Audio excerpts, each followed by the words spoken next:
Good morning, Long Island. It is Wednesday, November 1st. I can't believe that it's actually November 1st. And welcome to CMM Live. My name is Joe Campolo, and I proudly serve as the managing partner of Campolo, Middleton, and McCormick. Today we have a fantastic show for you.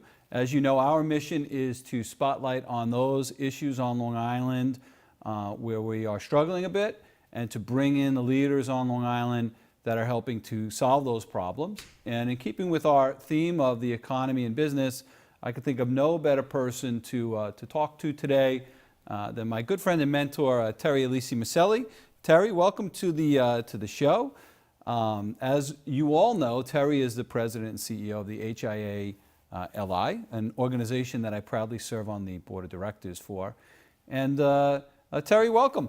Thank you. A pleasure. It's going to be a good conversation. It's going to be a good show. We have a lot of stuff. So I tell a lot of people all the time that, you to me are, a great business leader. You have vision. You have chutzpah. You know how to get things done, and you also happen to be, a woman.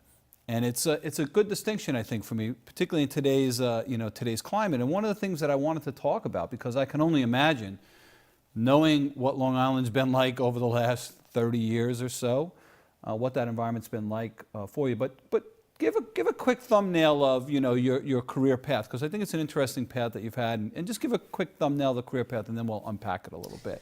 Sure. I mean, I've been really blessed because, I started in a manufacturing company many, many years ago. Before that, I interned at IBM, so I got a lot of business experience in those two areas. And then I worked for Dale Carnegie Training, as you know, for 18 years.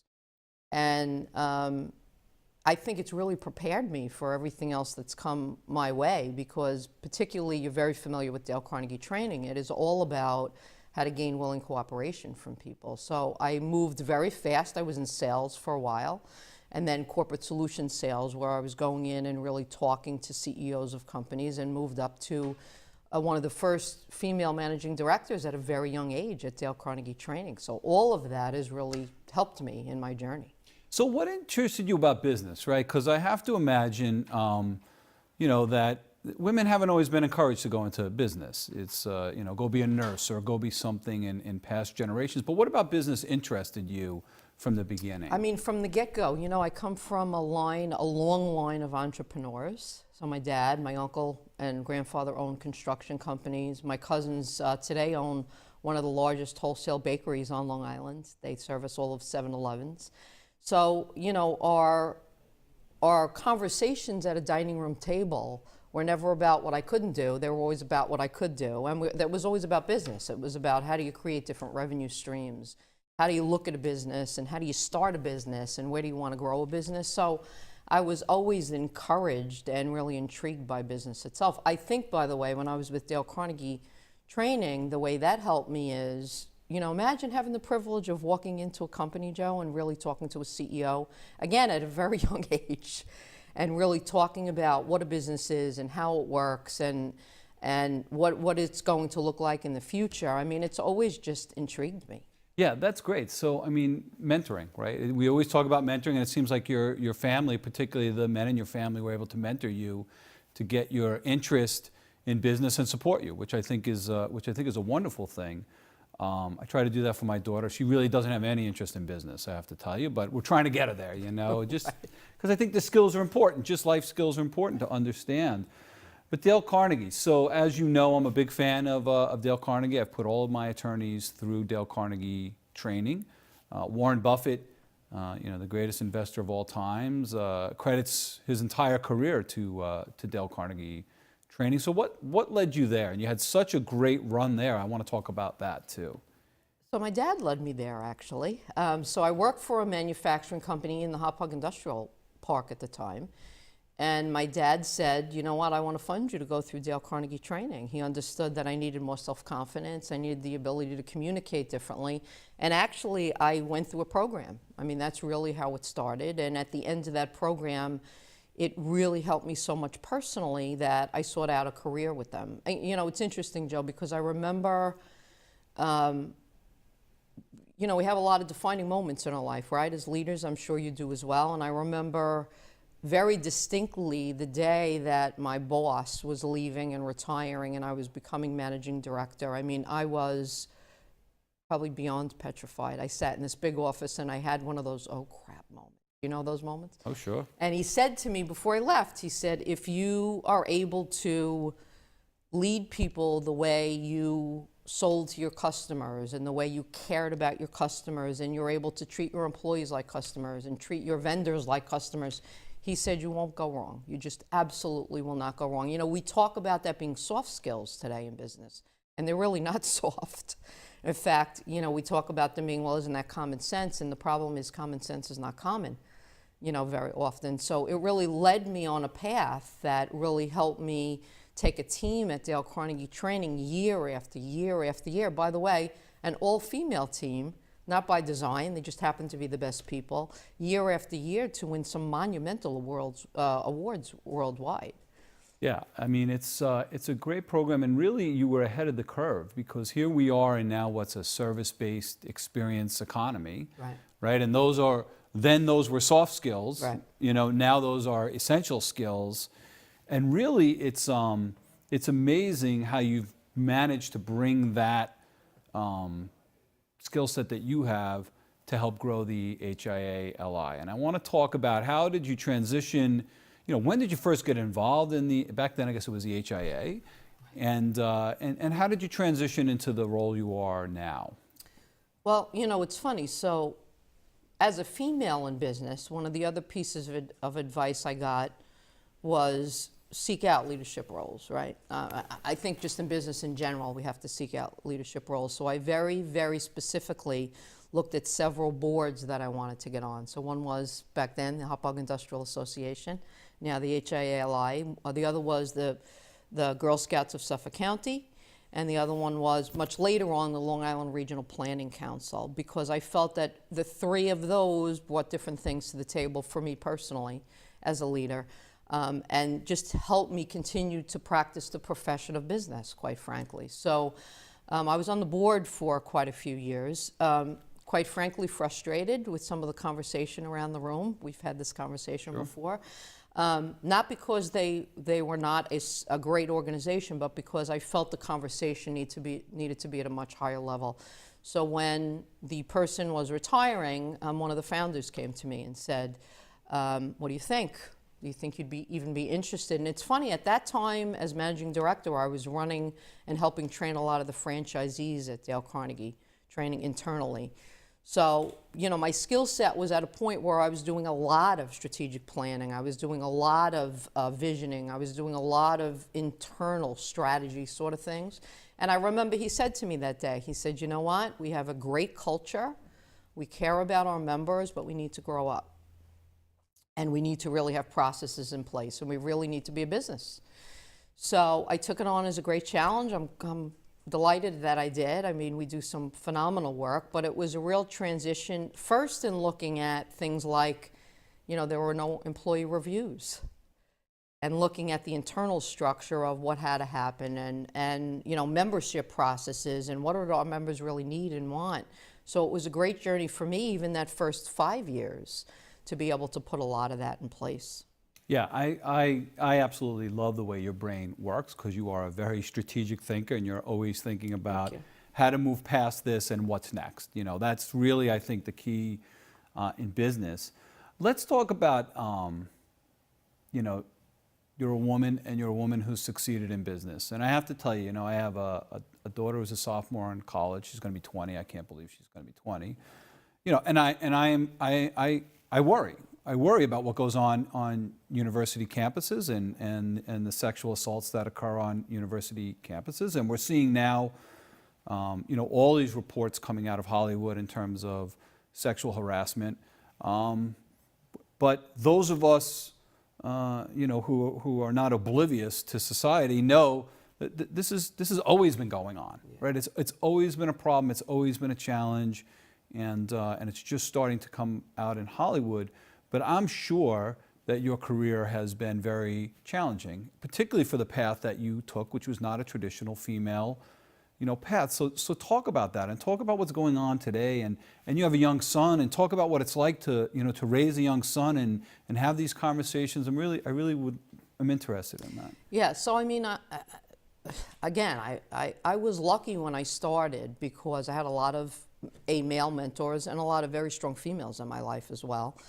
But particularly my experience at Dale Carnegie really has helped me practice the profession, as I said before, of business.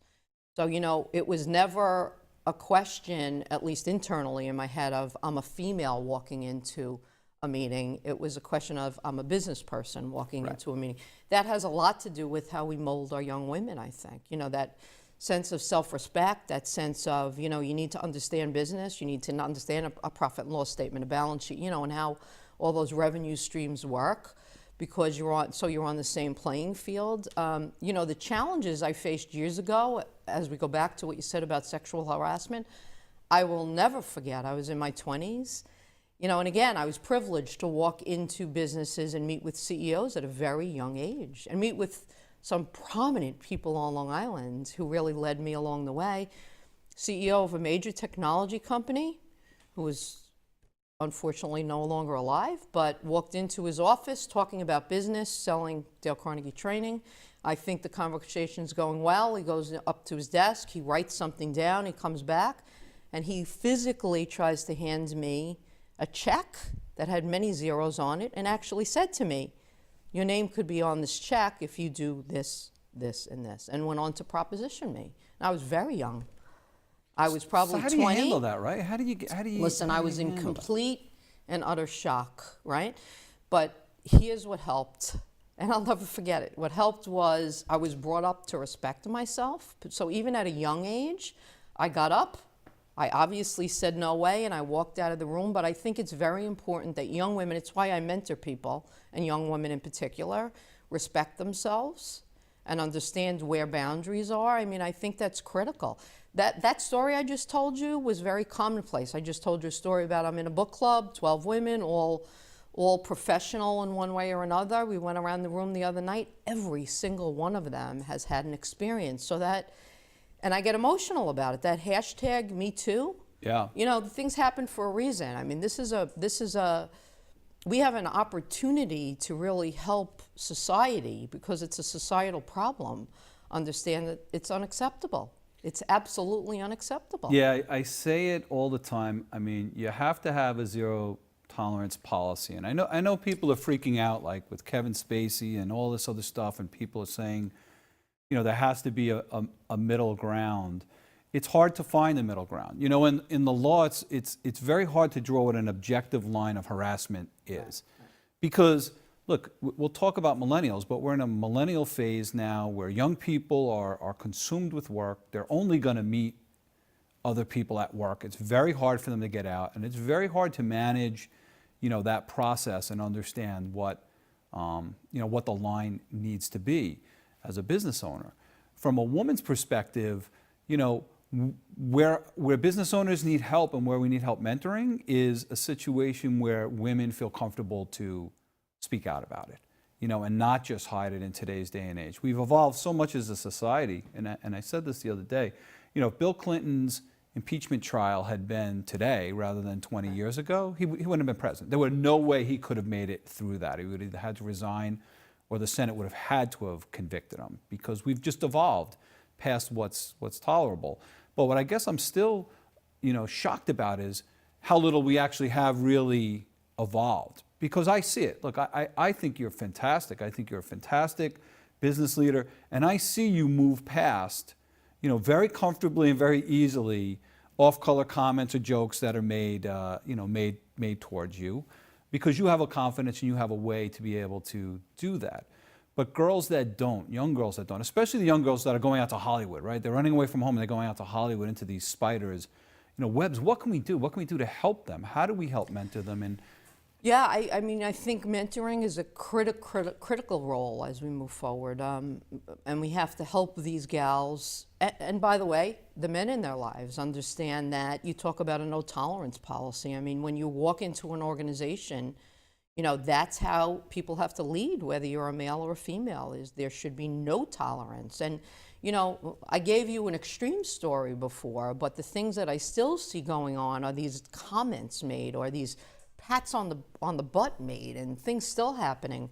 You know, I think what we'll see moving forward is those dinosaurs, so to speak.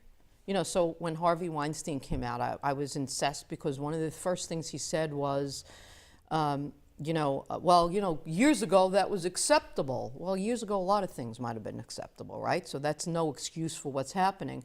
What I see happening is less and less of that happening for three reasons. Number one is we have to teach these gals to respect themselves. I go back to that. I think that's critical. And speak up when they're uncomfortable. And help the men in our lives and the men in our organizations also have a very, very clear see it and say something type of mentality. So it's not just about the women, it's about the whole picture of a business organization and about society and people not putting up with it. Listen, I'll tell you, I was in a business meeting, a breakfast, several days ago with three men, one of them who I knew very, very well, a leader on Long Island who told a filthy joke on Long Island and then about women, and then turned around and wanted to see my reaction. Now, the way I handled it was after the fact, I called him and I said, you know what, you're better than that. And you don't have to be doing things like that to make yourself seem important. And, you know, he apologized, but my point is it still goes on to a certain extent, and you have to stand up for yourself. And, you know, I'll go out on a limb, Joe, and I'll tell you that the other thing that I do when I talk to young women is I don't think women in general, for any reason, deserve that treatment. But I will say that I do talk to them about if you want to be taken seriously, aside from sexual harassment, just in business, you have to act seriously. You have to act like a business professional. So, you know, you can't flirt. Nope. You can't flirt. Yeah, and I agree it's double-sided. So I agree that women have to mentor young women and men have to mentor young men to show them what it's like. We've all had to evolve, and society continues to evolve. And, you know, and what was acceptable many years ago or overlooked many years ago is just not acceptable. It wasn't acceptable then. We just didn't do anything about it. You know, but it's a challenge. It's a real challenge that we're facing. Again, because human relations are so complicated to begin with, you know, and people think they're being funny and they don't realize they're being insensitive, and it's training. You know, it's training for all of us. Whether it's sexual harassment, whether it's you know, race relations. It's really understanding the other side, and sometimes the pendulum has to swing further one way to be able to you know, to make the point. But I'll tell you that I think you do a terrific job. I know the mentoring job that you do for young women professionals out there, and I think you do a fantastic job. And I think it needs it. And I'm proud and happy that my daughter has resources like you and other women like you to be able to, you know, to move past that. But you know, the point from my perspective is, here you are, right? You've endured all of that. You didn't cry, you didn't give up, you didn't commence massive litigations, you kept persevering on in an effort to make change. And now you're literally one of the most influential business leaders on Long Island. You know, the organization you lead is the advocacy group for an industrial park that has 55,000 employees there every single day. It has, you know, 1,400 businesses there every single day. And you've managed to really muscle your way, you know, through that. And so how does that feel? So it's got to be overwhelming for you at times when you look back on your career, right? And how does it feel when you actually have those moments where you pinch yourself and you say, wow, this is pretty cool? Yeah, it's more than pretty cool, right? So again, I go through, I really take note of a lot of defining moments in my life, and I attempt to celebrate the small stuff, and I even do that with our staff, you know, that's important. You know, I can tell you that as a female executive, I mean, I struggle on a daily basis. You know, I drove here today. You know, I have a younger son, 10 years old. Had him much later in life, and, you know, I'm prepping for what's going to happen, and I'm calling him to remind him about the Cub Scouts, and did you remember this, and did you remember that? I mean, you know, we as females still, with that mother role, still just have to do it all and take care of it all and make the cupcakes and things like that. But I think what has happened, and that pinch me feeling comes from, I remember years ago being honored to be on a panel with Bernadette Castro, right, from Castro Convertibles. So she was I think at the end, she was probably getting ready to retire. And before we all went on, I asked her a lot of questions about her career. I just am a life learner. That's important for me. And she said, you have to walk in with the right mindset. You know what? You can do like any man or female does and cry beforehand and, beat your fist beforehand. But when you walk in, you have to know that you've earned the right to walk in. So I think that's helped me out a lot. You give me a lot of compliments about, being able to get past it all. But, internally, you really just have to push yourself past it all and understand that you've earned the right to be at the table. That's the lesson that we can help business people just in general, I think, with. Yeah, I think that's great advice. I mean, I think so many people, irrespective of any of those issues, just have so much insecurity in terms of, where they're at in life and what authority they have to push their program, their business, their idea forward, that we wind up with just a bunch of sheep rather than a lot of lions out there trying to, to develop things. And that's, we've had those conversations, identifying the lions versus the sheep is really critical. So HIA-LI, right? If somebody doesn't know what the HIA-LI is, what is your answer to them? What is your answer? So tell me about the HIA-LI. Sure. I mean, we're certainly a business advocate. We talked a lot about it yesterday, certainly are in a small business suite, but what I'm the most proud of is we really have become one of the recognized voices for Long Island business, right? So a powerful tool in regional economic development, and we do a lot of advocacy. And so some of that falls into, making a better connection with the Small Business Administration and the Empire State Development and the industrial development agencies, but the rest of it is certainly being a catalyst for people who need permits in the towns as well. We have a very, very strong branding arm.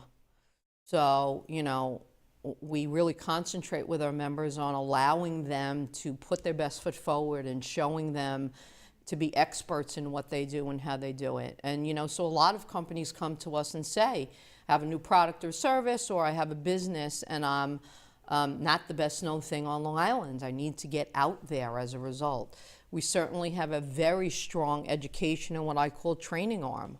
So everything that we do evolves around whether it's helping business owners understand about the Family Paid Leave Act to coaching people on sales and self-development and business development in general. So we really are there as an advocate for business. Yeah, I'll tell you, when I first got involved, it was because I had started this firm and I looked at the benefits that membership in the HIA-LI had, and to me it was like any single part of your business, there's training and resources for that at the HIA-LI. So HR, there's an HR committee. Sales and business development, there has a sales and business development, committee. Right. Management, leadership, all of these things, and it was like the greatest value in the world to be able to, pay the membership fee and have access to all this. And I utilized them all. I went to all the committee meetings, I utilized them all, and I felt it was really, the best resource for any business out there, on Long Island. And it seems like we're going through a little bit of growing pains and a little bit of, we have to search our conscience and our soul to see sort of what the next level of growth is. But where do you see that? I mean, the core offerings that are there, we want to keep in place, but we need to change and grow to help serve a changing dynamic economy and society. So where do you see that for the HIA-LI? I mean, I see major growth in our collaborative efforts. Listen, I don't think we can survive, let alone Long Island business, without major collaboration.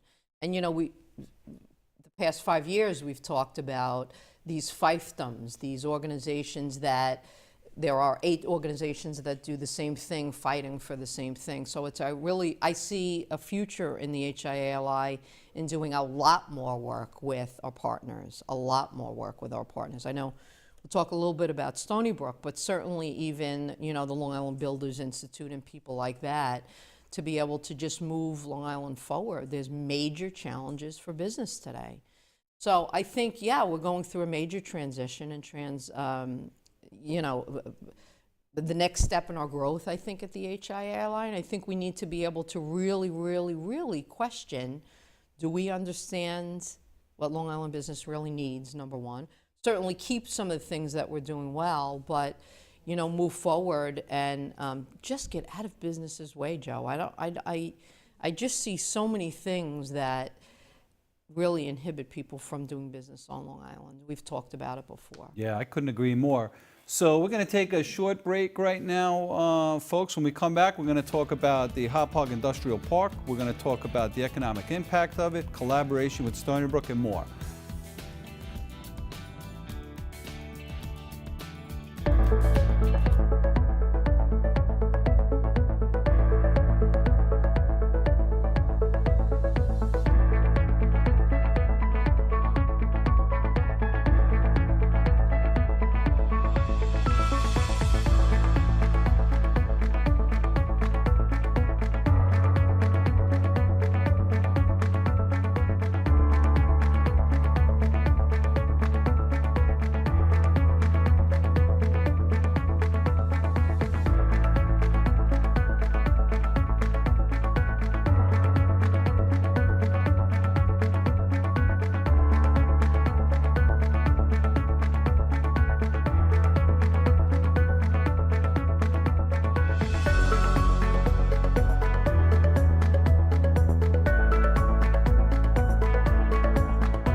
Great, so welcome back, folks. We are here with Terri Alessi-Miceli, President and CEO of the HIA-LI, and we were just beginning to talk about all of the wonderful offerings that the HIA-LI has to.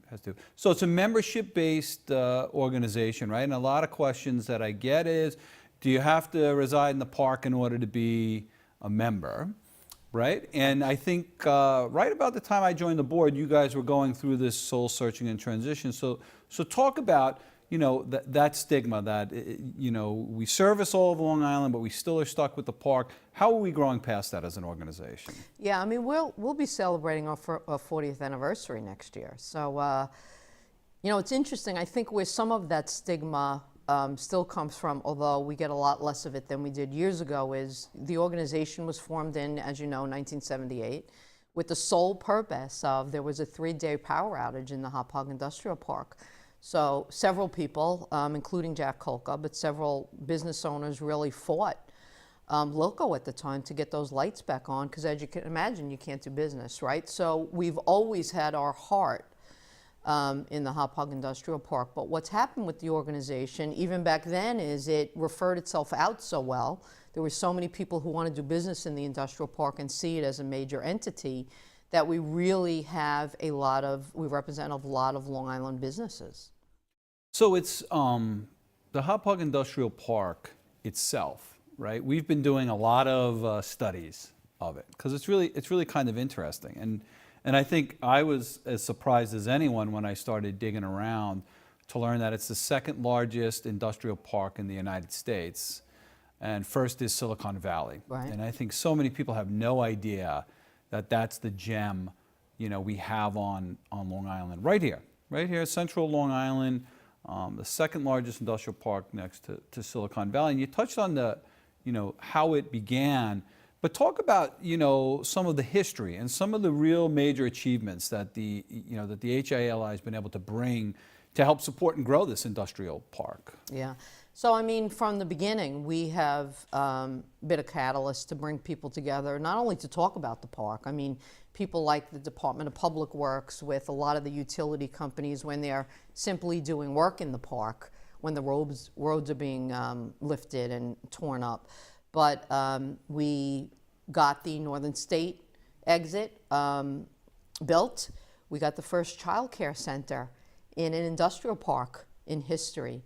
We had a COPE car that was dedicated through the Suffolk County Police Department very specifically to that park, as we saw several years ago crime going up, and now it's lowered. So we've always been an advocate, and I will tell you the two major projects, as you know, that are going on right now. One is that sewerage update. So we work with Suffolk County Executive at the time, Steve Levy. It's a $42 million project to really look at initially at least, the sewage system that was out of its useful life and insufficient at the time, and they're going to be able to really help another 350 lots, so it'll help us with growth.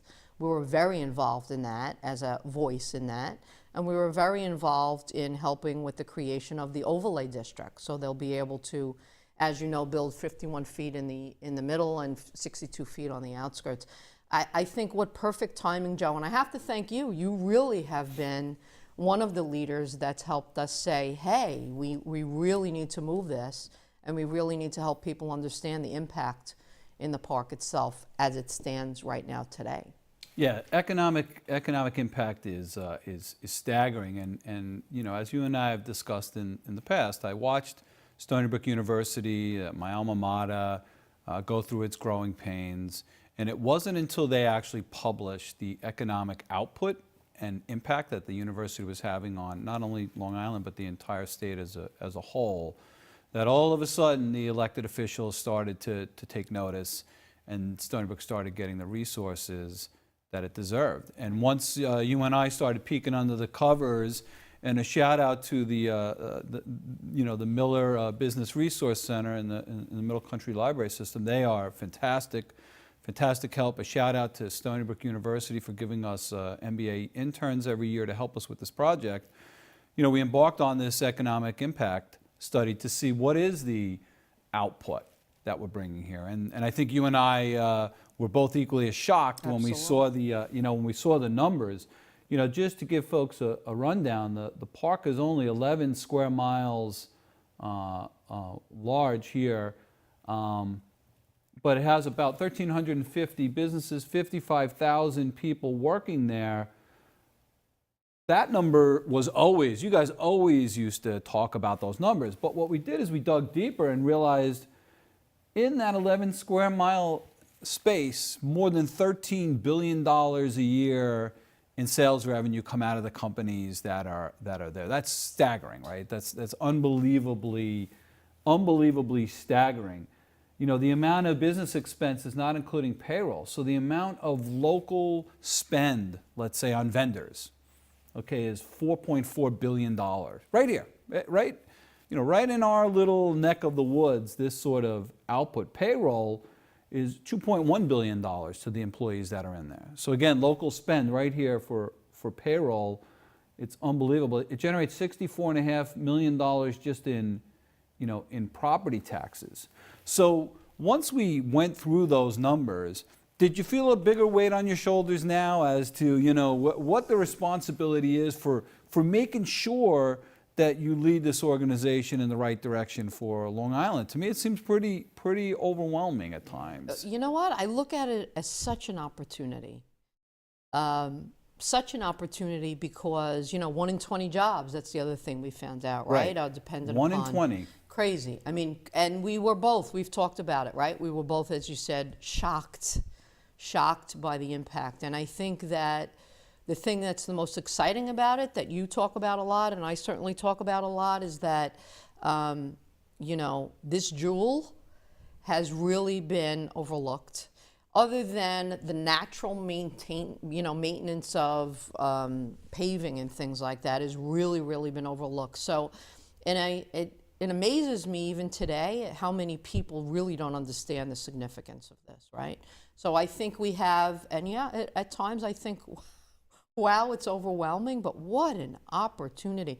I remember it was probably maybe about 2 years ago, we originally met with, because the other people who have helped out is the Suffolk IDA, has been involved in the beginning piece of this, and the Regional Planning Association, the RPA. I remember the first report that the RPA came out with told us several things, and we hadn't even had these numbers yet. They said actually 4 things. One was, and you will laugh, one was, really be keen on the visibility of what you do. Yes, signage, absolutely. And, really identifying key gateways and key corridors and helping people understand how significant those numbers are if we absolutely do nothing right now in the park, that this is a major entity right now. And that needs to be visual to people. They told us that very clearly. They talked a lot about developing and adopting best practices of an eco-industrial area, right? So we're looking at a consortium where people can come in and they can buy in volume and get discounts. We have flat roofs in the industrial park, right? So perfect for things like alternative energy and solar and things like that, an eco-industrial system. They talked a lot about our ability to connect ourselves more with research institutions and educational institutions like a Stony Brook. So we're delighted we're doing that. And the last thing they talked about is really be mindful of designing for the 21st century. So, when you look at a Silicon Valley and a Google and you look at areas like that, they certainly have walking paths. I will never forget that after we had our first meeting with the RPA, I got in a car with a bunch of the people from RPA and we drove the park just to look at it, right? And one of the things they said to us is, wow, it has a lot of park features. It has a lot of lined trees and it's well manicured. Some of the other things were falling apart, certainly, but it has a lot of potential. So I'm very excited about it. I'm excited about the task force that you're leading and getting funding and really looking at this infrastructure and really moving this forward. I see it as an opportunity even for housing, for young people. So I think we have a great opportunity here. Yeah, it's a great point.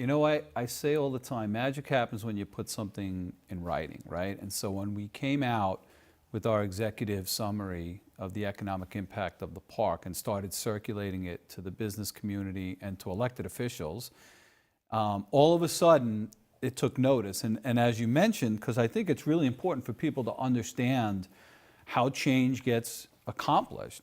If you remember when we had our coming out for this economic impact statement, I was on a panel and Mitch Pally was on the panel with Libby, and a bunch of builders were on the panel as well. And afterwards, the magic was they all started thinking, wow, what could really go well there as a residential component to be able to make sure that they can have employees that that are going to live and work in the same area, and what can really benefit is a transportation hub and a shuttle that comes from the Long Island Railroad. And we really got people starting to talk and think just by circulating these numbers and them seeing it in black and white, which was, I think, our mission, and it seems to be accomplished. Town of Smithtown, right? So the park resides almost exclusively in the town of Smithtown. Just a small piece of it is in the town of Islip. Right. And it seems like the former town supervisor, or soon to be the former town supervisor, Vecchio's tenure has been almost as long as this park, right? And so I think it's going to be kind of cool to get some new leadership and some new ideas out of government as well, to see what kind of support we can get, we can get from them. So where do you see? So the next couple of years, I agree 100% opportunity, right? So what are some of the exciting initiatives that you mentioned? The consortium, I think that's an incredible benefit. You mentioned signage, Yeah. but there are other challenges. Look, when we posted this on social media, this this interview, you get the same comments. The roads are terrible. Oster's like a roller coaster ride. What are we doing about the geese? I'm sure those are day-to-day challenges, right? And you can see the comments. Right. But there's bigger challenges, right? Retaining companies here, companies that are being sold. Right. And so talk about, from a leadership perspective of this organization, how you're planning on that. I know we just had a board retreat, a lot of stuff came out of. So how are you planning on, the next 3 years in terms of your mental plan? Yeah, so you know what, I think two things. One is, there's unique challenges today for Long Island business, as you said, right? It is not always easy to do business on Long Island. I think the HIA-LI, as I see us grow, needs to just continue to help cut through that red tape, all the regulations, with the rise in minimum wage, with helping people understand the Family Leave Act, things like that. We just need to help people do business. Too many people just give up because that length of time to get a permit, just to get a building built, is so long. So I think we need to continue to advocate. But I also think it's really, really important.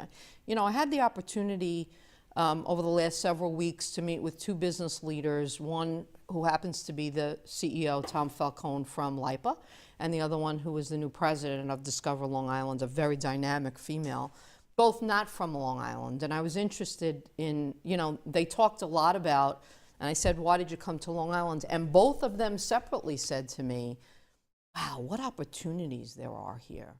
So I say that to you because it's interesting to watch somebody who's not from this region not complain about it, as much as we know, business costs are so high. I think the HIA-LI has to continue to very specifically highlight what's going on well. We talk about the largest manufacturer of musical accessories, right, is right on Long Island, over 2,000 employees. We talk about a business that has won several Emmy Awards. I think we have to continue to highlight best practices and what's going well on Long Island. I think that's a big piece of what we'll be doing in the future. Yeah, I agree. I am always impressed with the business that comes out of that park, and I've been practicing here on Long Island for more than 20 years, and I still don't know all the companies in there, and it's so exciting when you get to meet them and walk their factory floors, right, and see all the stuff that's going on there. So there seems to be this this growing tension, healthy. So one thing I will say is the board members, my fellow board members at the HIA-LI, I love it, right? Because no one agrees about anything, really, which is exactly what you want. You want diversity of ideas, because that's where the best decision ultimately comes out of, when you hear diversity. I can't stand homogenous boards where everybody just sort of nods their head and nobody wants to take a position. We do not have that problem on our board, and I absolutely love that. So a couple of challenges that I observe, particularly during this retreat and ensuing stuff, right, is the role of millennials. Okay, so a lot of folks paying a lot of attention to how do we change business practices and infrastructure and ecosystems and communication systems for millennials. And yet a lot of comments I heard from fellow board members are, why are we pandering, to them? What I'm doing works, and they need to understand our business model as well. What's your thought on millennials? You have a young son. What's your thought? Yeah, I mean, listen, I think millennials get a bad rap. I have to tell you, I really do. I agree with that, and I'll tell you why after you tell me why. Yeah, you know what? So think back. I can speak for myself. I'm sure you're very similar to what we want out of life and what we want as older people and mentors, right? Is we want a sense of self, we want a sense of being appreciated, we want a sense of accomplishment. I don't think that's any different with the millennial. I think where it differs is the rate and the pace of what happens today is crazy. You can go onto Google and find out anything, anywhere, and some of it is fake news, so you never know what to believe and what not to. So I think their attention spans tend to be different, absolutely, and I don't think that they have the opportunity, or they've had the opportunity to grow up as we did with that human skill, get back to the handshake, get back to the eye contact and all of that. I think that's where, so it's interesting when you talk about the board, because yeah, I love that they're challenging and there's so many different views on that. But one of the things I appreciate about our board the most, Joe, is that what we all agree on, every single person in that room, is that we want to do the right thing for business. Absolutely. And we want to do the right thing for our members. So I'm not sure it's any different with millennials. I think it's like any other generation, we as business owners and we as business people need to understand who we're dealing with and really create that environment for them and help them understand that we can also mentor them. I'm not sure that's any different. I will tell you the difference I see now. So my son, as you said, is 10.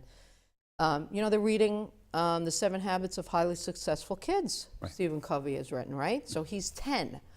In kindergarten, they were publicly speaking. They were up on their feet with a microphone giving presentations. I mean, this next generation, after the millennials, what they call the Z generation, will really challenge us, because this Common Core has put them in a position where they're problem solving at a very, very young age. So, you know, it's really about, it continues to be about how we create the right culture and environment for the people we bring in, right? In our businesses at least, and how they understand that they can learn something. I agree. Look, productivity to me is everything. Obviously, in a law firm, it's about productivity. You gotta be able to create valuable time that a client's willing to, to pay for. Right.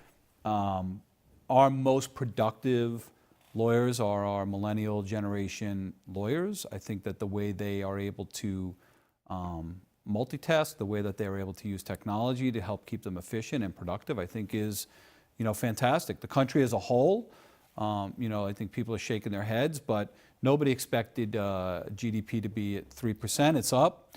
And the millennial generation is the highest producer of the GDP right now. So I think it's all about productivity. We mentioned Warren Buffett before, and when he was asked in his recent documentary, because he had taken an early view on women being able to enter the workforce and shatter glass ceilings. And he said, it's not a moral issue to me at all, it's a productivity issue.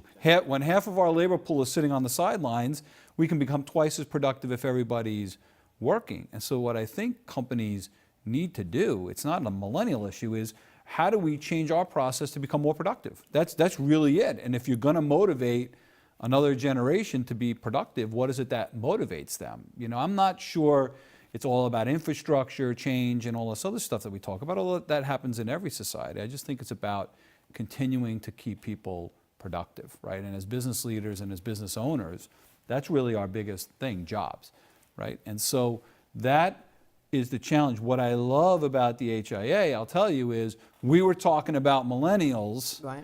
before any other organization was talking about the impact on millennials. And one of our board members, Rita DiStefano, she started this Young Entrepreneurs group and task force, and now we're moving that, we're moving that forward, and we were really thought leaders on it. So talk about some of the other great initiatives that have come out of the HIA, because we've done so many, and there's so much to be proud of. Yeah, well, particularly as it relates to young professional, and you're right. I mean, we need to be there, whether we feel they learn from us, we learn from them. I mean, it's what we've talked about for the last hour really is our ability just to listen to people, right? To really understand where they're coming from, whether it's a business partner, whether it's a young person, whether it's a board member.